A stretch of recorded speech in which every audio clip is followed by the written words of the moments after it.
ഏറ്റവും പ്രിയങ്കരനായ എൻ്റെ ജ്യേഷ്ഠ സഹോദരൻ, ഈ നാടിൻ്റെ ഏറ്റവും ജനകീയനായ, കേരളത്തിലെ തന്നെ ഏറ്റവും ജനകീയനായ MLA ശ്രീ ബാബുചേട്ടൻ, നമ്മുടെ MP മാരായ ശ്രീ ഹൈബി ഈഡൻ, ശ്രീ ബെന്നി ബെഹനാൻ, ശ്രീ ശ്രീകണ്ഠൻ ഉൾപ്പെടെ വേദിയിലുള്ള ബഹുമാന്യരായ ഐക്യ ജനാധിപത്യ മുന്നണിയുടെ സമുന്നതരായ നേതാക്കളെ, ഏറ്റവും പ്രിയപ്പെട്ട അവിടെ എവിടെയെങ്കിലും ഇരുത്തുന്നേ, അവിടെ ഒരു കസേരയിൽ ഇരുത്ത്, ഏറ്റവും പ്രിയപ്പെട്ട സഹോദരങ്ങളെ, സുഹൃത്തുക്കളെ, പുതിയുഗ യാത്ര തൃപ്പൂണിത്തുറയിലെത്തിയിരിക്കുക. സത്യത്തിൽ എൻ്റെ ബാല്യവും കൗമാരവും ഞാൻ പിന്നിട്ട സ്ഥലമാണ്. ഞാൻ കളിച്ച് വളർന്ന സ്ഥലമാണ്. ഞാൻ സൈക്കിൾ ചവിട്ടി നെട്ടൂരിൽ നിന്നും തൃപ്പൂണിത്തുറയിൽ വരാത്ത ഒരു സ്ഥലവുമില്ല. ഞാൻ പറവൂരിൽ 25 വർഷമായി MLA ആണെങ്കിലും ഞാൻ തൃപ്പൂണിത്തുറയിലെ എല്ലാ പ്രദേശത്തും പ്രസംഗിച്ചതുപോലെ, കോർണർ മീറ്റിങ്ങിലും ചെറിയ യോഗത്തിലും പ്രസംഗിച്ചതുപോലെ ഞാൻ പറവൂരിൽ ഇതുവരെ പ്രസംഗിച്ചിട്ടില്ല. അത്ര എൻ്റെ ചെറുപ്പത്തിൽ ഞാൻ KSU ആയിരിക്കുമ്പോൾ മുതൽ ഇവിടെ ഓരോ മുക്കിലും മൂലയിലെയും പരിപാടികളിൽ വന്ന് സംസാരിച്ചിരുന്ന ആളാണ്. കോളേജിൽ പഠിക്കുമ്പോൾ, പേവര കോളേജിൽ പഠിക്കുമ്പോൾ തൊട്ട് അത്രമാത്രം ഹൃദയബന്ധം ഇവിടുത്തെ പാർട്ടിക്കാരും, ഏറ്റവും സീനിയറായിട്ടുള്ള പാർട്ടിക്കാരും പുതിയ തലമുറയും എല്ലാവരുമായി വ്യക്തിപരമായ ബന്ധമുള്ള ഒരാളാണ്. ഞാൻ കോളേജിൽ പഠിക്കുമ്പോൾ തന്നെയാണ്, അന്ന് തൃപ്പൂണിത്തുറ നിയോജക മണ്ഡലം അല്ല എൻ്റേത്, പള്ളുരുത്തിയാണ്. ശ്രീ ഡൊമിനിക് പ്രസൻറ്റേഷനാണ് ഞങ്ങളുടെ MLA അന്ന് K. ബാബു 91-ൽ അദ്ദേഹം ഇവിടെ വരുമ്പോൾ നമുക്ക് ഏറ്റവും പ്രിയപ്പെട്ട ഒരാളാണ് അദ്ദേഹം. അദ്ദേഹം പറഞ്ഞതുപോലെ അന്നൊരാൾ വന്നങ്ങ് മത്സരിക്കുകയാണ്. പക്ഷേ തിരഞ്ഞെടുപ്പിൻ്റെ എല്ലാ പണിയും അറിയാവുന്ന ഒരാളാണ് വന്നതെന്ന് അന്ന് ഇവിടെ ആർക്കും മനസ്സിലായില്ല. അദ്ദേഹം തിരഞ്ഞെടുപ്പ് എന്താണ് എന്ന് കൃത്യമായി അറിയാവുന്ന ഒരാളാണ്. അദ്ദേഹം ആ തിരഞ്ഞെടുപ്പ് വളരെ ഭംഗിയായി വൃത്തിയായി കൈകാര്യം ചെയ്തു. ആ തിരഞ്ഞെടുപ്പിൽ ജയിച്ചു.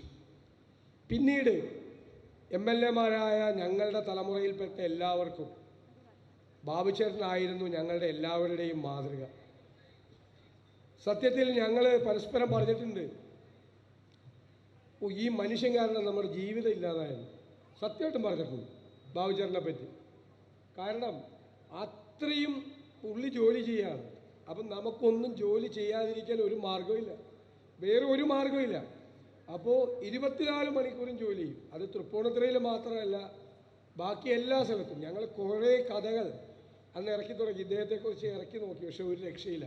പുള്ളി 24/7 വർക്ക് ചെയ്യുന്ന, എനിക്ക് തോന്നുന്നു കേരളത്തിൽ അങ്ങനെ ഒരുപക്ഷെ ഉമ്മൻചാണ്ടി ഉണ്ടാവും. ഉമ്മൻചാണ്ടി നിയോജക മണ്ഡലത്തിൽ പുറത്തും പോകും.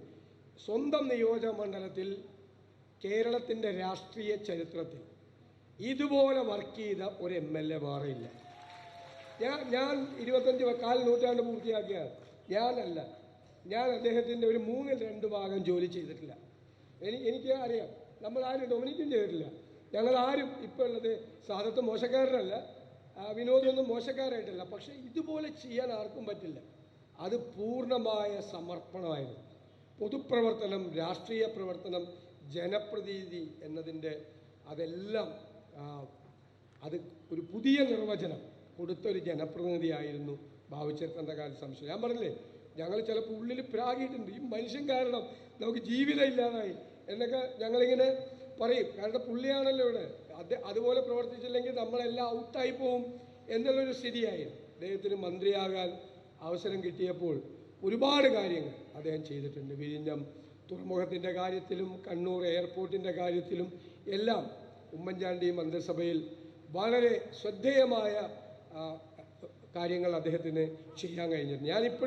ഞാൻ കഴിഞ്ഞ ദിവസം മലബാറിൽ പ്രസംഗിച്ചപ്പോൾ പറഞ്ഞു, ഇപ്പം ഈ മത്സ്യത്തൊഴിലാളികൾക്ക് വീട് വയ്ക്കുന്ന ഭവന നിർമ്മാണ പദ്ധതി ഇല്ല, ലൈഫിലാണ്, അവർക്ക് വീടും കിട്ടുന്നില്ല. അത് കാരണം ബാബുചേട്ടൻ മന്ത്രിയായിരിക്കുമ്പോൾ ഞാൻ എൻ്റെ നിയോജക മണ്ഡലത്തിൽ 2011 തൊട്ട് 16 വരെ ഞാൻ പണിതത് 400 വീടാണ്. എൻ്റെ നിയോജക മണ്ഡലത്തിലെ മുഴുവൻ മത്സ്യത്തൊഴിലാളികൾ അപേക്ഷിച്ചവർക്ക് മുഴുവൻ വീട് ഞാൻ അദ്ദേഹത്തോട് എന്നിട്ട് നന്ദി പറഞ്ഞു. മുഴുവൻ പേർക്കും വീട് കൊടുത്ത്. ഇപ്പോൾ പറ്റുമോ?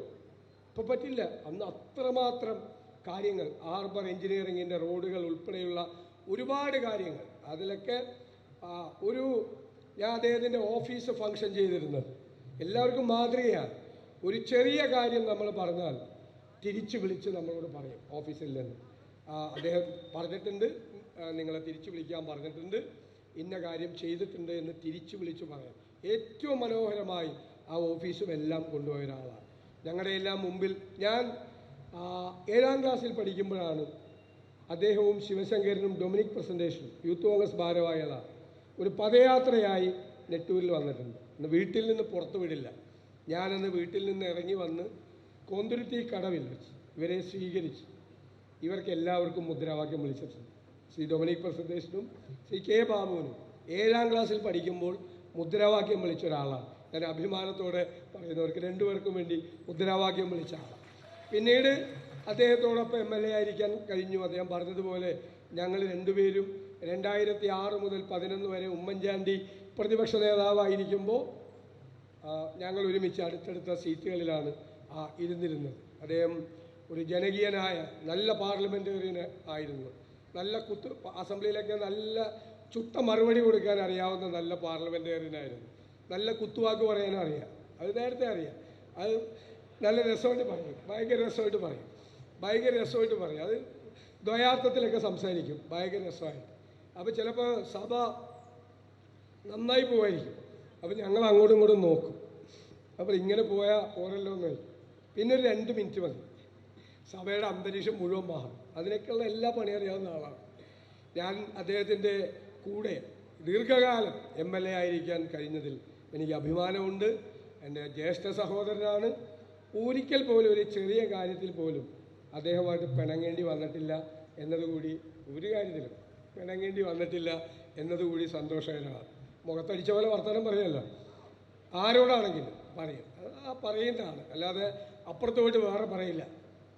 നമ്മളോടൊന്ന് പറഞ്ഞിട്ട് അപ്പുറത്ത് പോയി വേറെ പറയില്ല. അപ്പോൾ എല്ലാവർക്കും ഞാൻ ഉൾപ്പെടെയുള്ള ഞങ്ങളുടെ തലമുറയിൽപ്പെട്ട എല്ലാവർക്കും മാതൃകാ ജനപ്രതിനിധിയായിരുന്നു കെ ബാബു. സത്യമായിട്ടും ഞാൻ അദ്ദേഹത്തോട് പറഞ്ഞതാണ്, ഉറപ്പായിട്ടും മത്സരിക്കണം.